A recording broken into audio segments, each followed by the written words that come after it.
There's no feeling more intense than starting over. If you deleted your homework the day before it was due, as I have, or if you left your wallet at home and you have to go back after spending an hour in the commute. If you won some money at the casino and then put all your winnings on red but it came up black. If you got your best shirt dry cleaned before a wedding and then immediately dropped food on it. If you won an argument with a friend and then later discovered that they just returned to their original view. Starting over is harder than starting up. If you're not ready for that, like if you've already had a bad day, then what you're about to go through might be too much. Feel free to go away and come back. I'll be here.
Alright, thanks for coming with me on this trip.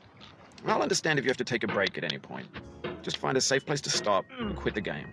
Don't worry, I'll save your progress, always, even your mistakes.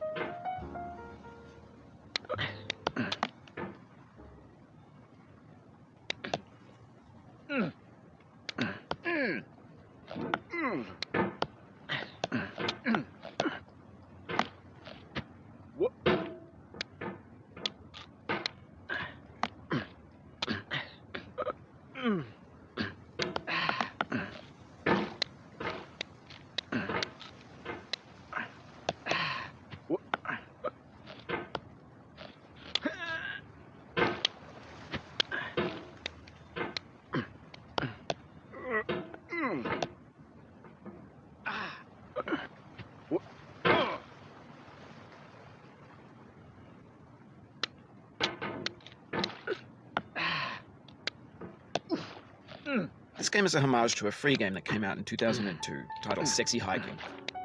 The author of that game was Yasuo, a mysterious Czech designer who was known at the time as the father of B games.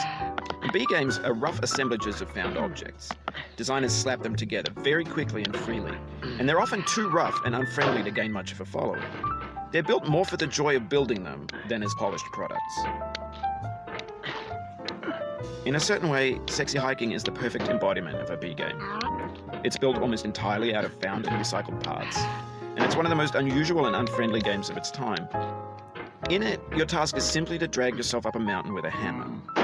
And that act of climbing, in the digital world or in real life, has certain essential properties that give the game its flavor. No amount of forward progress is guaranteed. Some cliffs are too sheer or too slippery. and the player is constantly, unremittingly in danger of falling and losing everything.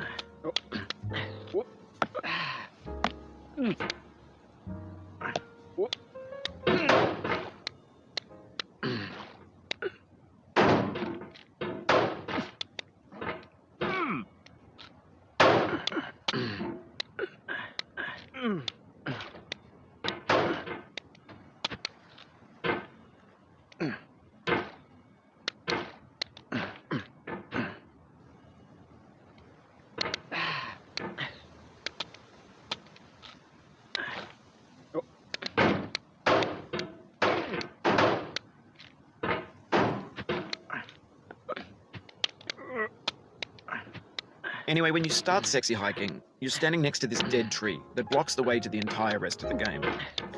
It might take you an hour to get over that tree, and a lot of people never got past it. You prod and you poke at it, exploring the limits of your reach and your strength, trying to find a way up and over.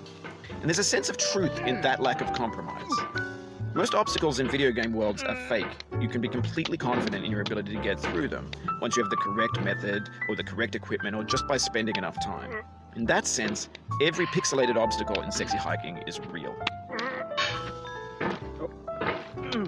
The obstacles in sexy hiking are unyielding, and that makes the game uniquely frustrating. But I'm not sure Jazzuo intended to make a frustrating game. The frustration is just essential to the act of climbing, and it's authentic to the process of building a game about climbing. A funny thing happened to me as I was building this mountain. I'd have an idea for a new obstacle, and I'd build it, test it, and it would usually turn out to be unreasonably hard. But I couldn't bring myself to make it easier. It already felt like my inability to get past the new obstacle was my fault, as a player rather than as a builder.